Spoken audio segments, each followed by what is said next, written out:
Happy Saturday, April the 11th, 2026. Hope everyone's doing well. I've got several new subscribers. I think I'm over 900 this week, which is awesome and appreciated. But obviously, you guys don't really know me. So I thought I'd give a video that I don't typically video. And it's a life update.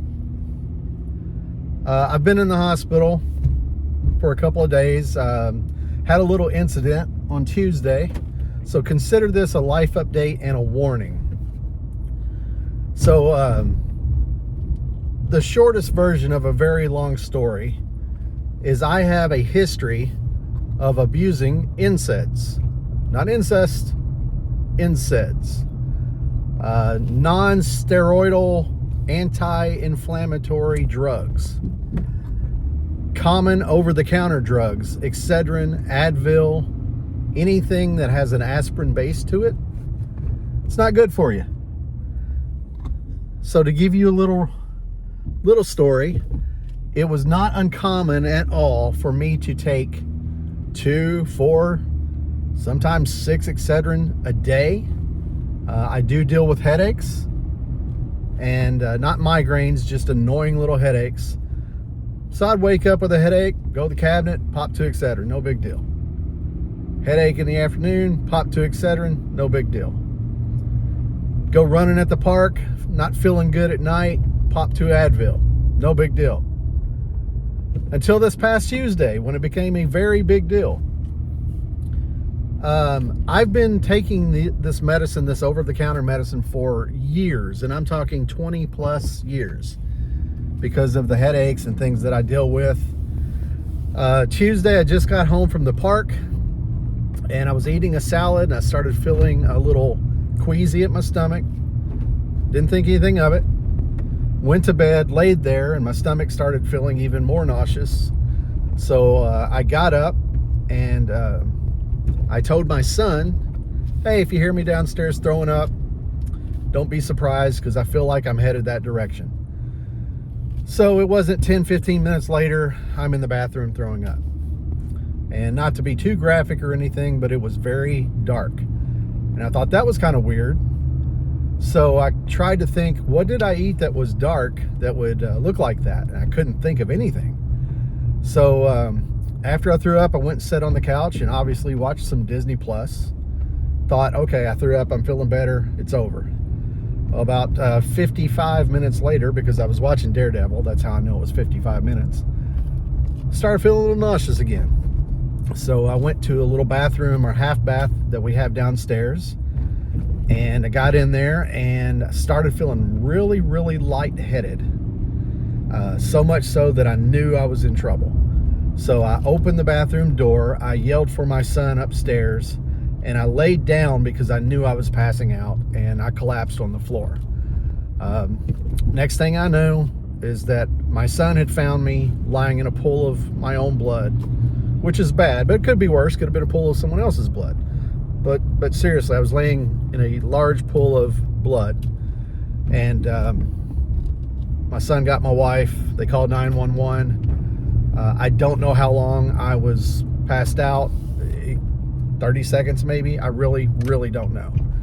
So I started to come to, and I heard them talking to 911, and I was telling them I was okay. Obviously, I wasn't okay, but I was telling them I was okay. And I was able to set myself up against the wall in our hallway, and I felt mostly fine. And then just the shorter version is the ambulance got there. I was able to get dressed and walk out to get on the stretcher, get in the ambulance. On the way to the hospital, I told them I felt normal, no big deal. So I got to the emergency room, and of course they had me hooked up to everything. And my wife was there with me, and there was no one else in the room at that time. And I started feeling really hot, like a really hot flash coming over my body. And I told my wife, hey, I think I'm gonna pass out again. So she got up to go get some help, and I passed out. The next thing I know, I wake up and I'm sorry for the graphic details, but I'm throwing up a lot of blood, and there's like 8 to 10 different nurses in there talking to me. I had no clue what they were saying. I could see them talking, I could hear them talking, but my mind was not comprehending anything they were saying. So yeah, 2 days of that, and I lost a lot of blood. And I think my hemoglobin had dropped so much that I was 1 number away from getting a blood transfusion, but I lost a lot of blood. So had a couple of scopes done. Turns out I have some stomach ulcers, intestinal ulcers, and I'm just driving around a parking lot so I can finish this video. But I have some ulcers, and that was due to the abuse of the medication I'd been taking for years, and my own fault, I guess. But I'm doing okay now. I do have to make some life changes with medication, obviously, and diet, but I'm okay. And it could have been a lot worse. Anytime you're throwing up blood, that's not a good sign at all. But I'm okay. So that is the life update. And the other update is just warning you. If you think that just taking Advil and Excedrin is no big deal because it's an over-the-counter medicine you can buy at Walmart, Kroger, wherever you do your shopping, you got a headache, you pop 2 Excedrin.